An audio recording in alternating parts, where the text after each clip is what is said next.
welcome to Beware Spoilers. I am Adam. This is now my second attempt because the first attempt I thought it wasn't going right, but it turns out it was, which is always one of those things that hurts a little bit because, you can't go back and listen while you're recording, so you have to stop and then go back, and I'm recording it on the Spreaker Studio app, so you kind of have to either record the entire thing or go back and redo it.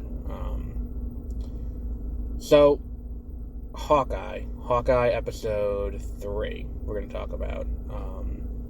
And I want to just make one thing clear, because I don't know if harsh is the right word about episodes 1 and 2, but I was not particularly nice about episodes 1 and 2. And I think that, if Hawkeye's definitely better than What If. It's not as good as Falcon and the Winter Soldier. It's not as good as WandaVision. It's I would say about as good as Loki. And I think it has some of the same narrative overriding purpose as Loki. So I see, here's the thing. This episode seems to be playing that game where it's like, we've been down this road before with Marvel, where it's like we're teasing a character, that if the character shows up, it's like, oh, cool, that character showed up. But then if it doesn't, it's like, oh, well, I was expecting X, Y, and Z to happen, and then X, Y, and Z didn't happen, so why? Why didn't this happen? So, I think that's an important little thing to note, where it's like we're expecting this, and now this is not going to happen. And I'm referring to how they keep referring to Echo's uncle, Echo's boss, the person above Echo who is the one in charge. She's not the one in charge. There's someone above her who's really in charge, and they're the one you don't want to mess with. If you get them mad, there's going to be problems, and it's a whole thing that is kind of overriding over the course of the entire episode, and it keeps getting referred to over the course of the entire episode. And I think that what this is building towards is it's not building towards Fisk, because there's no way they're going through all this effort to build up someone and it be someone entirely new, especially as we're headed into the final 3 episodes. We're halfway done, and you still have a promise to finish about, the introduction of Yelena. Because we know Yelena's coming for Clint, because that was happening in the post-credit scene of Black Widow, and we know that's going to happen here. Otherwise, I think there's ways to do it there, because they don't tend to tease things that aren't somewhat imminent. And especially when it comes to like a TV show, if they don't know they're getting a second season, or if it's just going to be a 6-episode mini event, then it seems like a waste to set it up there and then have it come to a head elsewhere. And I will maintain that I think it would have been more interesting if, Clint wasn't there, and Hawkeye, Hawkeye, when she goes to fight Hawkeye, because she sees the Ronin on TV, she ends up fighting Kate. I think that would have been a more interesting conflict than her fighting Clint. But that's not the point of what we're talking about. But the point is, there's a point to that. We are now 3 episodes in the finale, and based on where this episode leaves off, and everything else that needs to kind of happen by the end for us to have a satisfying conclusion, that's a lot of groundwork that needs to be laid. Like, there's a lot of stuff that needs to happen, and I think if we're going to introduce an entirely new character in this show, we kind of need to that would be not a great idea, because you won't have time to develop this character, and the character kind of would become one-dimensional. It's, oh, this person, well, we know it's a he, is above Echo, and that's all we really know about this character. And it's like, if they introduce us a nobody, that doesn't really make sense. It's not like the aerospace engineer who's just bringing one thing to, to Monica, and it's like, oh, well, if it's a nobody or if it's somebody, it works either way. This has to be somebody because of the role they're having in the plot. It's kind of like if they were to introduce, like, I don't even know, but like similar to Loki in so much as Loki is about reintroducing Loki and kind of, I refer to Loki as the prelude to Phase 4, because it kind of is this, like, here's what the new overriding, villain's gonna be, here's what we're gonna be dealing with, here's kind of, like, where we're going from here. Now that the Infinity Saga is over, multiverse shenanigans, for lack of a better word, is the new, paradigm we have to deal with. And Loki does that. I think that, like, the smart thing to do would be to kind of split the MCU into two main camps, where it's like, the more human and grounded characters who can't hold their own against gods, that they are off dealing with, they're off dealing with the various, okay, I guess you're around me, I guess. They're dealing with, like, Wilson Fisk on the ground level, while the big money, cosmic level, people are dealing with the bigger threats. Because, like, if they bring in Kang the Conqueror, or like, let's say they bring in Korvac, or like when the Eternals do come back and they're fighting Celestials, what the fuck is, like, Daredevil or Hawkeye or whatever going to do against them? And the answer is nothing. It's kind of like, we in the beginning we kind of needed Hawkeye to be the beating heart of the Avengers, quote unquote, as much as Joss Whedon tried to shove that down our throat.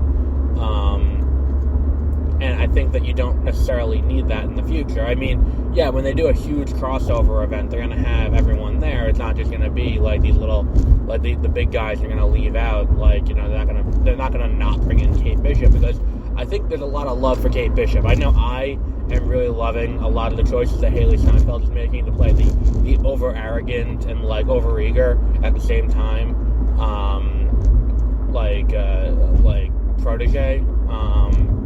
And I think that like, she's doing an excellent job. And I think that for the first time in this, Clint is starting to grow on me as a character, in the same way that, like, a cancer would, I guess, where it's like, I don't necessarily have a deep affection for him, but in this role as the aged, grizzled, like, I've seen all this before mentor, I think he works. But I don't particularly, need to see him in another Avengers movie. And the thing is, too, it's like, if this episode ends with, if this series ends with his death, I don't think it will, because I don't think that's the way this show goes. But I think that if it ends with his death, that's a huge misfire on their part. I think it's just going to end with his retirement. I think that's where we're going to be at the end of this. This episode is some of the best action we've seen across any of the Disney Plus Marvel shows. It's definitely the most fun to watch, and using all the trick arrows is cool. It's kind of something that's been missing from Hawkeye in the MCU up until this point, where it's like, we don't really have him, doing things besides shooting arrows at stuff. I will admit, and maybe it's just me, but if I was Marvel, and this show's going into development at the same time Arrow is ending, I would have brought in some consultants from Arrow, for how to do, fight sequences with a bow and arrow. I'm not saying that the fight sequences that they do in the KB toys are not, well done. But I'm not saying I've seen better, but I would definitely have consulted, because, like, a a lot of the stuff feels kind of like, I don't want to say rudimentary, but maybe like season 1 Arrow before they had stunt coordinators who were really, devoted to that, doing things. I don't know. I feel like it's a little bit of a, like, not a misfire per se, or an unforced error. Those aren't the right words. But, like, I feel like the show could have done better with that action sequence. But the car chase and the cinematography in the car chase is just fantastic. And I think that's really what turned me around on the show, where it's like, we are going to do something so totally unique and so totally different from anything else we had ever done in this universe, that you will have to take notice. And that is, like, that there are good massive swaths of that are just long tracking shots. Like, you're sitting in the back seat with them, and the way the camera pans and moves and all of that, it adds a level of, like, fanaticism or frantic. It makes it feel more chaotic. As it's like, as the camera moves and it's like, okay, what's over here? Because now you don't know what's going on around you. It's like you're in the scene, and it works to tremendous effect. And the way that Clint and Kate communicate in that scene, when Clint can't hear her, is also great too. I think taking away Clint's hearing was an interesting wrinkle to add to the character.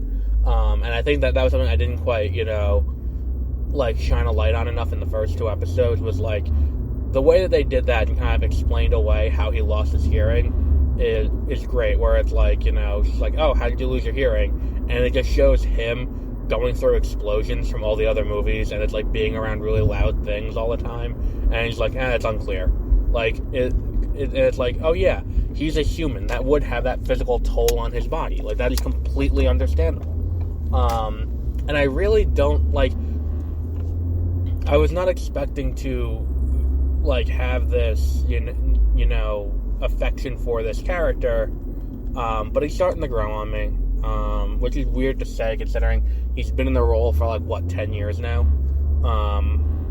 but he's had such a small role. It's like, alright, whatever, it's Hawkeye, he's there, and it's like, well, what does he do? He's got the bow and arrow, and he shoots things, and now we see him in a more resourceful role, instead of just basically sniper, which is cool. Yeah, I think this is the episode where the show really finds its footing, and I think that's really because the first 2 episodes were kind of light on action and light on, reasons to care. Because, I don't really necessarily care about, what's it called? I don't necessarily care about, Clint enough, where him going after the Ronin suit, and again, he has the Ronin suit back, and the Ronin suit is now in storage somewhere, and now he's got to help, because now Kate's involved in tracksuit mafia nonsense, and all of that. I kind of, like, now we feel like we have a reason for Clint to be there, but I still would have liked from the beginning to have his story more closely entwined. Fuck me.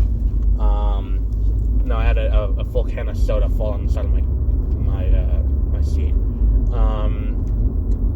It didn't spill. It was just, it rolled off my seat. I would have liked to see his story more intimately entwined with Kate's from the beginning, so it wasn't like, kind of an afterthought, like, oh shit, we gotta tie these together somehow, let's do this, which is kind of what it felt like. But that's, at this point, now they are together, and now there's a reason for them to be together, so I'll accept it. So yeah, we'll wrap up there for today. We'll be back tomorrow with Power of the Dog. And yeah, so until then, have a great rest of your week.